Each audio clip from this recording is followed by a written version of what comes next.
And it's 100 days of Trump into this second term. 100 days of Trump. Absolutely fantastic stuff. Let's take it first to this cut to Caroline Levitt talking about what some of the top line numbers are for this first 100 days of Trump 2.0.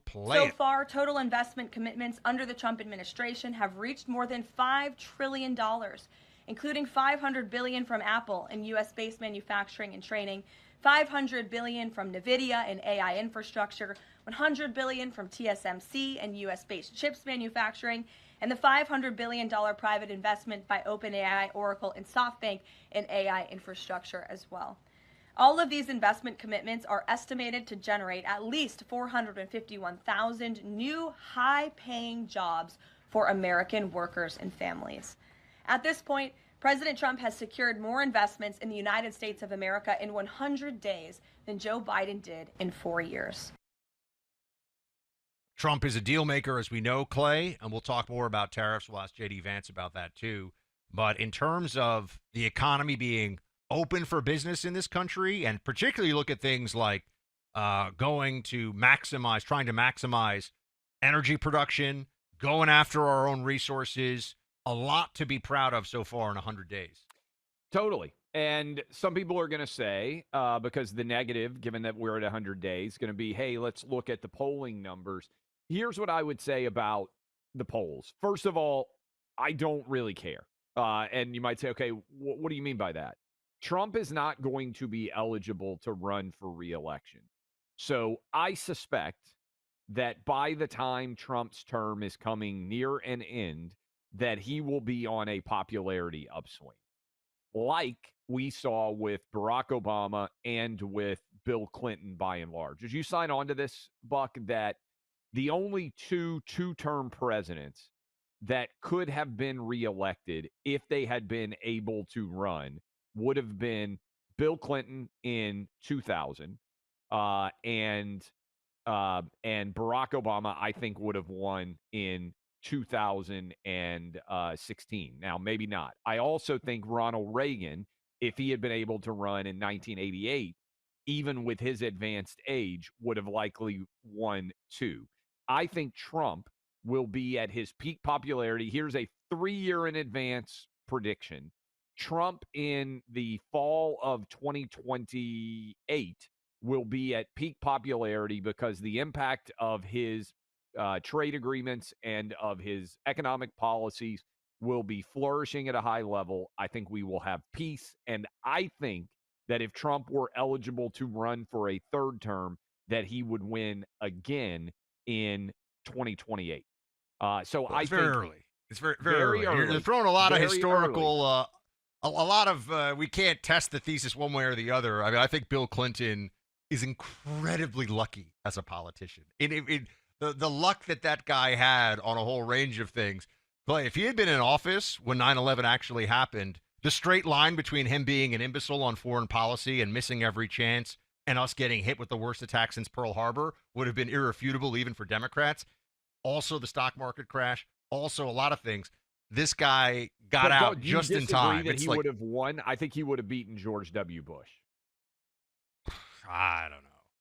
I think people won. had enough. I think Reagan would have won in '88. No. This is an argument in favor of maybe Reagan. Not, I love Reagan. limit. Reagan would have been too. Reagan would have been too old at that point. That would have been a problem for him.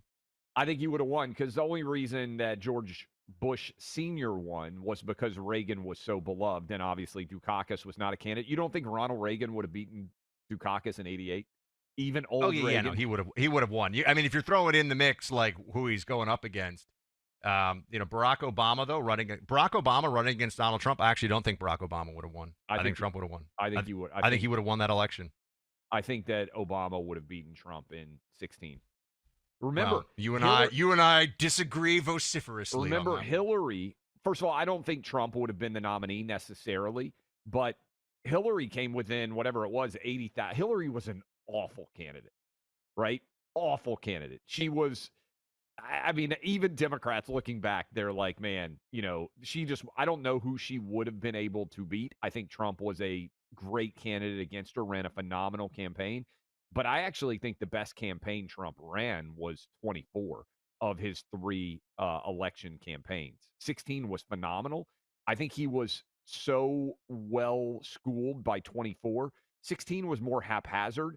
I think that this one was great. Again, we're 100 Well, days in. 16 was insurgency. Yes. He was the insurgency against the machine. And just like happens sometimes in real life, the insurgency overcame the superior force in terms of battlefield operations. And then in 24, it was the comeback campaign. So the Great American Comeback, so the narratives, I think, were pretty clear in both of those. And then 2020 was the COVID, freak show, what the hell is going on campaign for everybody. And I know all the other stuff, quote unquote shenanigans. We won't talk about it right now. But anyway, Clay, I think that Trump's first 100 days, here's what we have to remember about it. We wanted him to do the things. We want him to do the things that he promised to do. And some of those things are disruptive, and disruptive things can be a little bit off-putting sometimes to the markets. It can feel a little bit, it can create a little bit of anxiety among people because, oh, wait, it's not exactly, status quo is comfortable. This is why so often, and particularly in politics, I think, people get into inertia. Well, this is the way it is, so this is the way it will be. This is the way we've done things, so let's keep doing it that way. Trump isn't running again. I know he jokes about the third term. That's the troll libs. It's like the 51st state Canada. That's the troll, Canada and Trudeau and the rest of them. Clay, he's not running again. We need him to do the things that a politician who's obsessed with his next election won't do. Yes. And this is what is so key. That's why I'm saying the polling I'm not focused on. If he were trying to run for re-election, I think you'll look at polling and you think about how that's going to play out. He is uniquely liberated to do what he thinks the right results are without having to worry about the day-to-day polling. And by the way, that is potentially going to run out in 2026 when they're likely going to impeach Trump again if Democrats take back control of the House. They don't have anything new to hit him with, so expect for them to go back to the tried and true failed methods of the past. We've already seen it with them trying to broadcast and attack him by saying he's Hitler. I think where we are likely headed is Trump has got to get everything done between now and the summer of 2026.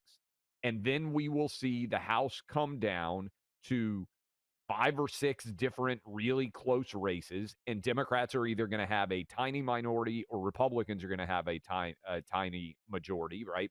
Tiny leadership. I think that we're going to see in the Senate good stuff. Republicans are going to maintain control of the Senate. So for judges, things like that, Trump is going to have 4 years to get his view of the judiciary through, get as many different judges confirmed. But in order to have both control of the House and the Senate, he's got to be fast. He's got to be. That's what you're seeing right now. And sometimes that's going to make people a little bit upset. So that's why I'm not concerned about any of the polling to the extent it's accurate as we sit here at 100 days, because he's making decisions that are multi-years in nature. Well, yes. And this is why I want Trump to not care about the polls right now, because the polls in a year, as they pertain to the midterms and the Republican Party and its future, will matter. The polls right now do not matter at all. In fact, all the polls really do is give a talking point to anti-Trump media and the Democrat Party that want to create a perception of, oh, this isn't working, oh, this is failing, Trump should not be doing the things that he's doing. He's doing what he promised to do when he ran.